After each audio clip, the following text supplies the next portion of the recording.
Okay, so you started rapping around 8 years old? Yeah, like 7. My mom, the crazy part, my mom was like, I told my mom I wanted to rap. Like my mama, she throw these birthday parties for my dad every year. She used to. In Savannah at the club. Dang, what that club was called, Mom? Uptown? That was called Uptown back then. It's something different now, but Uptown, I told her, I was like, I want to perform at it.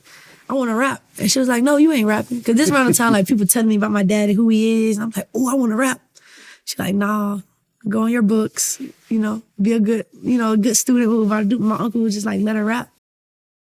I ended up going to, like, record an EP with Big Fifth and Roscoe the Boss, and they helped me record my first EP, and it was up from then, like, and I was rapping around the city doing performances, had a song out, the radios were showing love because my dad was so famous, so they kind of helped mold me into that because I was doing like E93 stuff at the park and like, you know what I'm saying, like the big shows when I was young. So I feel like all of that just prepared me for like where I'm at today, but like the whole city rallied behind me. Even when I was like a little kid, nobody was listening to me.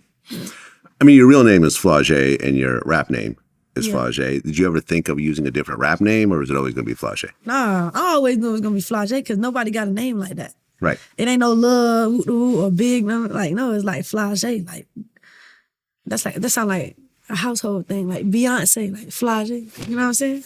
It's like that type of thing. Okay. All right. So then around 12 or 13, you got into the Rap Game TV series. Right. Season 3, right? Season 3. Okay. And Let's talk about it. So let's talk about it. So what, by that time, there's already 2 seasons. Right. Lotto, I think, was she the winner of season 1? Season 1 winner. Right. And she probably, right now as we speak, was probably the biggest name to come out of that particular TV show. Definitely. Absolutely. Yeah. Okay. So were you watching the show leading up to this? Man, I seen the commercial. They roll out was so crazy on Lifetime because it's crazy. My mama always watched these crazy movies on Lifetime. But then they was like, this rap show coming out. And I remember it was Lotto. And I already knew Lotto because she was kind of buzzing in Atlanta. Like, Lotto always been doing her thing, first of all. Let's give props to her. She been working for a long time. So she was already buzzing along with, like, Young Lyric and Lil Nico. Like, it was a big underground kid scene that it was, like, for people my age. And I was like, I didn't realize the market that it was, but I was like, wow, that's crazy. Like, I want to be a rapper. Like, I want to be on that show. I told my mama that in the first commercial I seen it, she was like, we're going to make it happen. So the second season, I was supposed to audition to be on the second season, and they cut me. They was like, nah, like, your storyline don't really fit. It ain't for this right here. Because they were doing, like, big cities like Chicago, New York. That's why Prince of New York, J.I., was on that one. So Baltimore with Lil Key, shout out to them. So my story didn't really fit. But on the third season, I tried out, did the Zoom call and everything. And then they was like, nah, we're not going to pick you for this one. You're going to be an alternate. I was like, man, forget Rap Game. I ain't finna do that. I don't even care no more. Then somebody dropped out. Like, they got their spot took. Like, I guess they couldn't compete. Maybe paperwork, I don't know. But they was like, they called me up. They was like, Flau'jae, come do y'all interview and we'll see what's up. We did the interview, blew them away, and they was like, nah, this your spot. And so I got on there by the grace of God. And after that, it was like history. Like, it was actually insane, like being able to tell my story at such a young age. All right, so you did the Rap Game season 3. I mean, how was the overall experience from it? The overall experience, it was cool. I was a kid filming TV. It was long days, long hours, though. That was crazy. Mm-hmm. Like, they used to take our phones the whole day. That was crazy. No TVs in the house. Like, it was like rap boot camp. Like Jermaine Dupri really put on like a rap boot camp and a TV boot camp. It was like a celebrity boot camp for a young celebrity. It was crazy. But filming it, the love that I got, the national recognition that I got was what I needed to like start my career, for people to know who I was.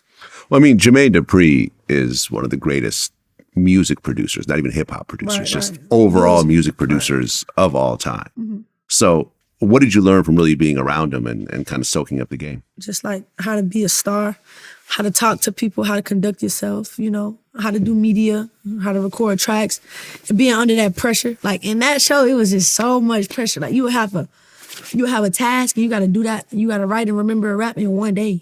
Like who really could do that in one day? Like, you know what I'm saying?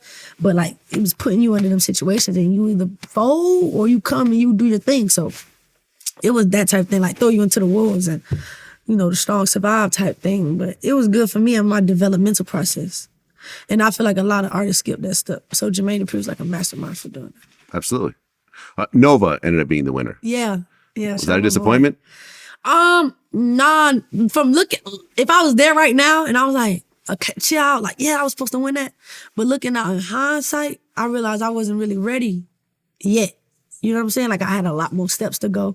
I had a lot more stuff to learn. I had a lot more things to prove. But that right there, that felt like I was disappointed in myself and it was a loss. So I got in my bag for real. Like, I had to take that loss to be like, oh no, I gotta turn up. You know what I'm saying? Like, and I gotta practice what I'm doing. I gotta hone up my skills. So I think the rap game took me through that when I didn't win because I was heartbroken. I was devastated. I was 12, so like, I thought it was the end of the world. You know what I mean? But I locked myself in a room for like 2 months straight. And I just got to doing music. I mean, when they announced the winner, were you crying? Yeah, I cried.